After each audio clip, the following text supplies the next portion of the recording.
it's good to see Izzy's our new mascot for the year. He looks good in his Warriors clubber. He's ready for pre-season. Yeah, I'm ready to go. No, I appreciate it. I flicked your message the other day, and you've obliged, and you've come along with sparing some gifts for Sumo. But Cam, it is pre-season. You touched on it. Pre-season, boys are slogging away. How's it all going? Yeah, like all pre-seasons, they're tough. The young kids get an opportunity to put their hand up and show the coaches, their intent for the year. And it's where your standards are set and all that sort of stuff, as you well know. And the guys are going well, touch wood. We haven't been beaten yet, so we're having a good season so far. And but what I was saying to the guys outside, that what I've seen over the last couple of years is our standards is just continually lifted year on year. And that's because we're bringing in quality young kids to join the NRL, boys in the off-season. And that's really important, that you start with really high standards and expectations, and they're growing as the weeks go on. Is one of those young kids a good Christchurch lad, and Harry Inch, is he? Yeah, Harry's going well. He's from Nelson, not Christchurch. And, if I wasn't so lazy, I'd probably have a few more. But at the end of the day, Harry and young Bishop Neal and the likes from the South Island are doing really great up here, and, really proud of their progress. But obviously they've got a long way to go. There's always a bit of rhetoric around that and a bit of sport between the two codes. But obviously, Cam, you know as much as I do that a player will come to you if you propose something compelling to them. If you give them an opportunity and they see that that's an environment in which they're going to thrive. There's a question for you on our text line 8833. Are we short of a backup front row prop? Any plans to recruit? Oh, look, I think if you sit there and look at all things being equal on paper, when you've got the depth that we currently do have, we have James and Mitch Barnett, we have Dimitri, we have Jackson Ford, we have Tennis Dowers Smith, you got Aaron Clark can play in the middle, you got Murata Neokora that can play on the edge or the middle. I think we've got sufficient depth there, and we've got some good young kids coming through, and that's a balancing effect. You've got to have the now, but also what's coming through in the future that you want to continue to progress through the system. Here's another question for you. This is from Parata, so take this in the spirit in which it's intended. Come on, boys, let's ask the hard question, not these soft ones. Cam, would you rather be the owner of a runner in the Melbourne Cup or the Everest? The Everest, because I reckon the party would be enormous. Right? Yeah. The Everest is quicker. You can get to the bar sooner. 200 metres, you ain't waiting 3.5 minutes to watch a horse race. Tell us about Mitch, and you mentioned Mitch and also Luke Metcalf. You had some key players injured at crucial times in the season last year. What's the full fitness of the squad like? Is everyone sort of running back at 100% in terms of the pre-season? Barney's just about there. Yeah. He's been going enormous. Looking well, running well. He's obviously got to get through the final, test, but he's touch wood. He's looking really well and having a good pre-season. And Luke's just, he's progressing well. He's further away from being right, but he's training well, feeling well, doing all the little things right, and he's, he's a real pro, as is Barney, and they're big injuries to come back from. But you just got to have, patience with it. And, they might be ready to go round one, but do we really need them in round one? It might be round three, so it's a long year.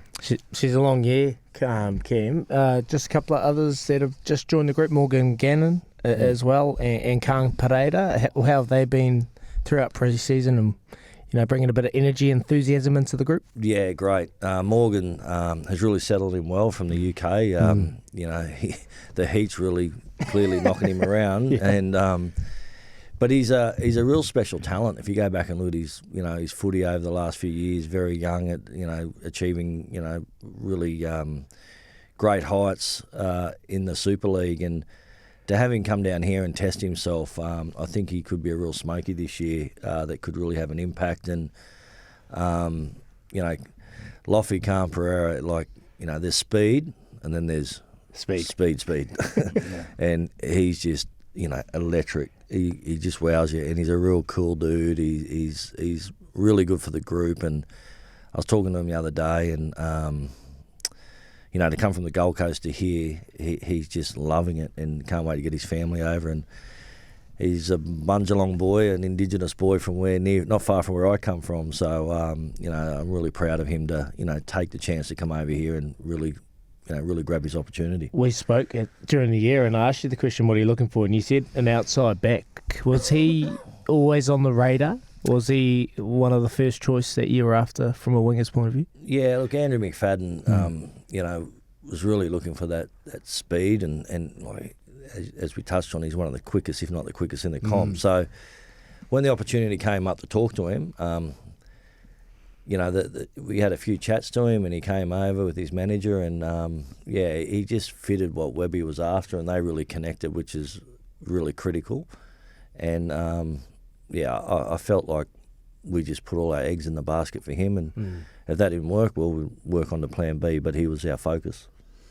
Cam, a question here from Jamie. Is there still room in the cap if anyone comes available, if there's an opportunity for someone that hasn't been talked about yet, or is your roster pretty full for this year? Have you left some wriggle room with the cap? Yeah, well, Freddie Lussick just departed in the last couple of weeks and went to Penrith. And that was with your blessing, I'm assuming? Yeah, absolutely. Freddie had 1 year to go, and a young family and Sydney boy. And look, when you look at our structure of our roster, you've got Wade Egan, you've got Sam Healy, we've got another young hooker coming through as well that's coming into our full-time roster over the next year or two. So for an opportunity-wise, it was always, good to let him go to our feeder club at Penrith, who have signed 6 players in the last 3 months. And I'm glad we're helping the poor old premiers out.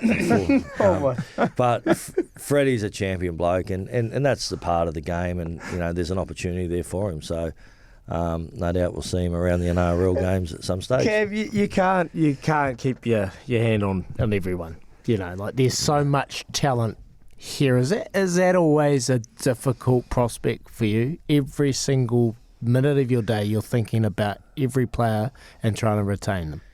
Yeah, look, and that's why you have someone like Andrew McFadden, our head of recruitment and pathways. It's a constant. It never stops. It never slows, and there's always opportunities for players to go elsewhere, and you've got to make a decision 2 or 3 years before that. They're probably NRL ready, and you're never going to get them all right. Like, if we did that, we'd be winning the Melbourne Cup and the Everest every year at the yearling sales, wouldn't we? So it's a real difficult part. You're playing the stock market with players. That's what you're doing. You're trying to buy cheap, be cheap, and have high value. And it takes time. Like, you can't just turn a player from a 17-year-old kid from schoolboy level to NRL player. Star, yeah. And sometimes, they get roadblocked, and you just got to accept that they've got to move on to another club for a better opportunity. So we're established that there is space in the cap, so the opportunity to shop is still there for the club.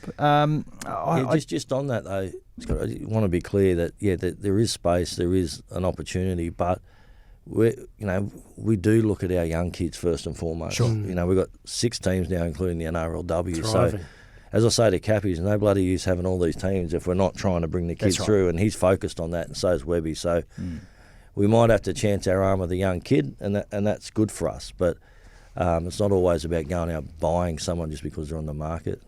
Yeah, you bring up a good point, because I think it's similar. Auckland's such a big catchment area for the game, and schoolboy talent coming through regardless of what code it is, but footballing talent. And so this has become a great pull for the Warriors, but it's also a pull for the other clubs. And you're one club trying to make a bet, and the rest of the clubs combined have got a 16 to 1 chance of getting it right. You guys have a 1 out of 1 chance of getting it right. If you understand my mathematics, there's a higher chance a kid might come out and have an opportunity somewhere else, and you guys having to make those bets week after week on talent coming through. Just how hard is that for Cappy, and how hard is it for the Pathways team to be able to look at a kid and assign the appropriate attributes to them that is going to see that kid come right through the ranks? Yeah, I think that's a really important part. Your last comment was the attributes of the kid. We've got a very clear understanding of the type of player and the type of personality we want in the club. To be fair, once upon a time, it was more about, can they play and sign them regardless? Yeah. But now we're really focused on the person first and foremost, and then let our system develop that kid with the good attributes through. And the talent will always shine through if you get, the kid right professionally. And so we look for that person first. The talented kids stand out, very clearly at these carnivals and the likes, and they're not always going to become an NRL player or a Super Rugby player or something. There's a lot of other things you got to look at, and the thing that we can provide is stability at home and stability here in the country, and ultimately we want these kids representing the Kiwis and the All Blacks. That's the pinnacle, and that should be the pinnacle. And the sooner these kids take off and leave and go to Australia, they start thinking about state of origin, they start thinking about other colours and other countries. But, we try really hard to keep, what kids we believe could be long-term Kiwis and the likes here in our club, and we just know that if we have the right people, we'll get the right results at the end of the day. Sammy's on the line. Sammy? Yeah, morning to you, Cam. Really appreciate your time in here. You talk about that the development through. Obviously, we've seen rugby has been throwing up the clauses and contracts, throwing their toys a bit over the hairy inches of this world with things. But the NRL, not just the Warriors, have been taking a real structured approach to helping to harvest rugby league talent in this country, for a country where so many young talents were almost barred and are again trying to be barred from playing the game. There's an opportunity right now for rugby league in this country. Yeah, good point, Sammy. I was just in Sydney last week at the CEO's conference, and we did a big presentation on New Zealand, and I can assure you that the NRL and the other 16 clubs at this point are going to be extremely proactive over the next few years in New Zealand. Look, we believe that this country has the greatest growth opportunity for the sport, and we're trying to develop domestic competitions equal to that of the Queensland Cup and the New South Wales Cup. So ultimately our goal is to retain our teams in New Zealand and play domestic league rather than fly to Sydney every week or every second week.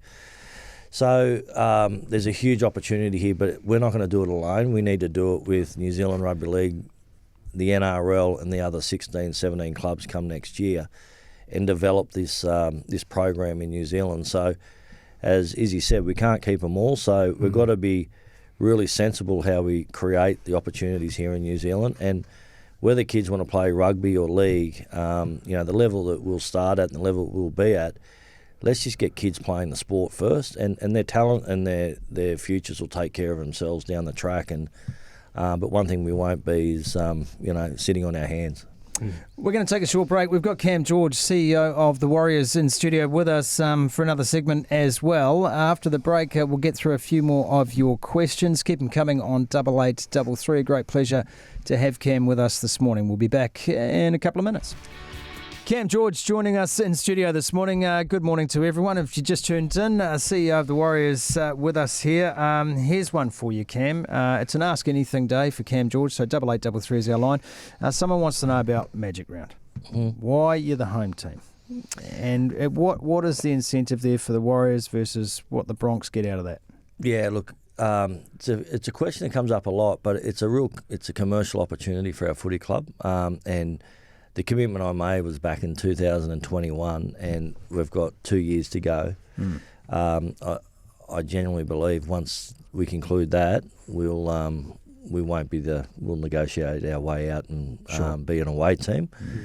But look, the financials at that time were, really strong and a really good case for us, and that was at the time we were in the middle of COVID, so.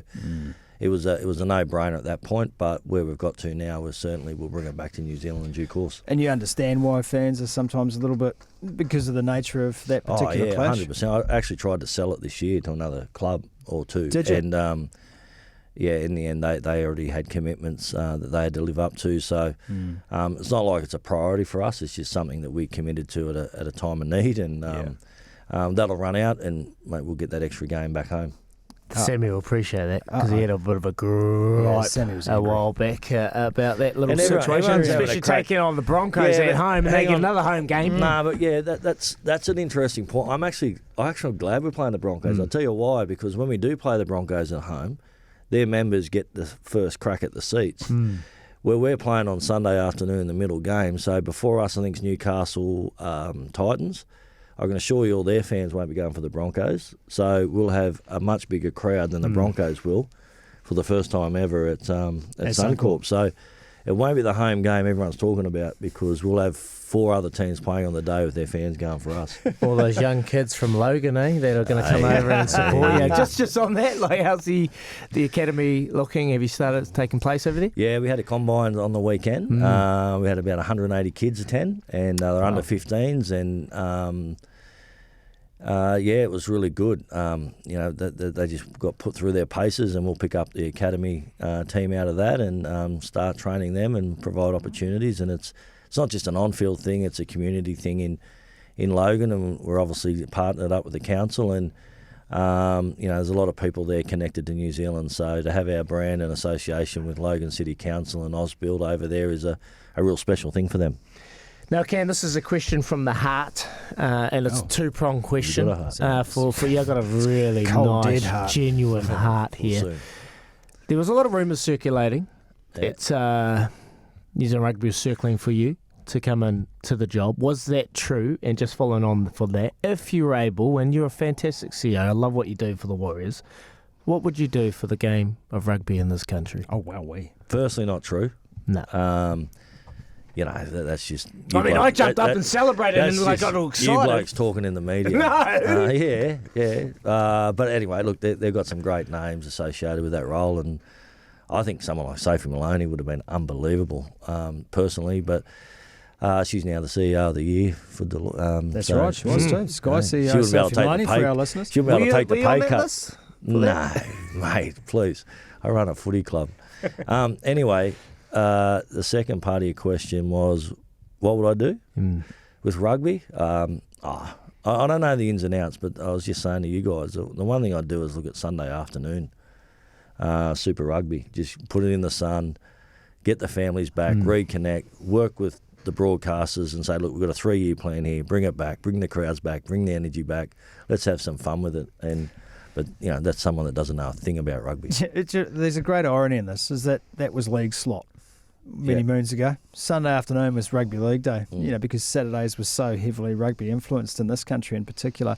You've seen significant growth for the game. I'm talking from an NRL point of view here. We also saw the Pacific Nations Championship, which was wonderfully well patronised, of course, by especially by the Tongan Samoan fans, and Kiwis getting out there as well. How much has the NRL grown over the last 5 years since COVID in terms of eyeballs, people engaged in the game, not just from a Warriors point of view, but across the board as a competition? The numbers are unbelievable. They're off the charts. We were talking about it last week because the broadcast deal's coming up for the NRL, and we're all very excited about what that could look like. No wonder you just pumped Sophie Maloney's tires. We're all excited what that could look like and the outcomes for the game, and that's the beautiful thing about the NRL where it's got to. We are the number one sport. Without doubt, the number one game, exciting. Kids are crawling over themselves to play it. Fans are back in the stadium, not only on TV but back in the stadium. And wherever we go now, you're nearly sold out. There's an expectation. Why aren't you sold out? Sure. Yeah.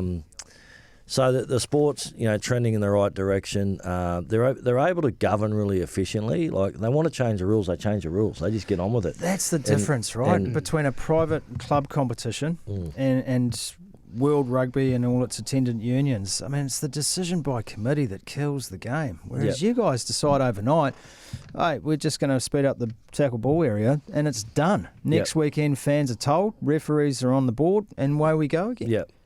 And they've introduced, well, not introduced, but it's a few years old now, but the NRLW, and it's growing. I'm hugely passionate about it. I think we've got a huge chance here in New Zealand to get that right. Agreed. And, we've got an exciting team going into next year. So, and all on all sides. The NRL's going really good, and I expect it to keep growing and keep being exciting. Your feeder club, the Brisbane Broncos women's side, awesome. Good to see you recruiting from over there. Just providing opportunity to come home. The Wahine want to come home. Just some changes. We've had a pretty deep conversation early on about Ali Katoa's situation. HIA going forward, that would have been a hot topic at the meet, I'm sure. Sad, Ellie. Do you expecting changes? Obviously, with the well, I see they announced some significant penalties yesterday. Look, yeah, I don't know. Or I just hope and pray Ellie continues to improve and gets back to either if he's not playing, as long as he's as healthy as he can be. It's just such a sad thing for everyone to be involved in that. Has that led to some conversations at your club, though, Cam, around your medical staff and what you're looking out for in these situations? I think the NRL, that's why they're probably really dirty on it, is because they try so hard and work so hard and policies and rules around everything, around head injuries in particular, let alone any other injuries, and independent doctors to all sorts of things that frustrates us when we're winning and they take players off, but this is an exact example why every sport needs to be very careful. In terms of your time at the club, and it must feel, well, probably goes by in the blink of an eye, but it's been a significant period of time for you professionally now. Where do you think this club is at in terms of how you envisage things going? In terms of your own personal trajectory as a CEO, where you want the club to get to, your forecasting, where are we on the roadmap? We're ready. I feel like we're ready to really exploit now the opportunity, to have our pathways flowing on now to kids signing with us that normally would have gone to Australia, getting the opportunity to become NRL players. And I feel like we've got a great coach. I know we've got a great coach in Webby and a great team around him that, from now on, I feel like we're ready to win premierships. We've seen that in the Harold Mats for the last 2 years. We've seen that this year with the New South Wales Cup, winning their competition plus the State Cup. And it's the times here. I don't think we can do anything more than just provide the opportunities, the environment, and keep those standards high, and keep being commercially smart and savvy, and continue to build the brand. We've got some really unique ideas and opportunities which will set us apart from other sports in this country, but it takes time to bring them to life. But I genuinely feel like the club's finally ready to really go after all those trophies. That's the positive side. What keeps you up at night? What do you worry about? I just don't want to let people down. Like you try and you put so much time, effort, emotion into it. Not just me, but all the staff at the club. And the hard time's going to come. You're not going to win every game and every minute, and you're going to cop the slack and cop a spray from people. But my job's to protect the staff, and I just want them to know that it's a safe workplace regardless of the results. And I just try really hard to make sure everything's right, and our fans are proud of their footy club, and we're an effort club and a considerate club, and I feel like that's the thing that I try and focus on, because if I get it right, everyone working for us and everyone playing for us will just go and do their job properly. Perfect, Cam. We'll leave it at that. That's Cam George, CEO of the New Zealand Warriors. For the whole time. There's so many questions we haven't got through, but we really appreciate you getting in touch. And I'm sorry if we didn't get to your question with Cam today. When did tickets go on sale, by the way? First game. Yeah, well, they're all the trials are going on sale. We're off to Nelson. Nelson. I've got Harry Hitch all over my mind now. We're off to Napier. Sorry, Napier. The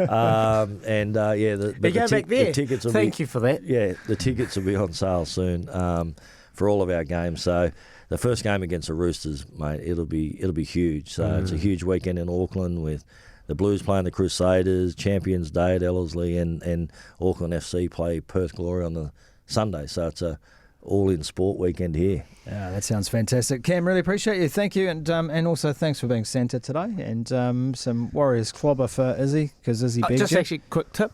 Got any tips coming up? I've got 2 horses racing this week. To Bravery Born. To Bravery I think Born. It'll be first up at Te Rapa.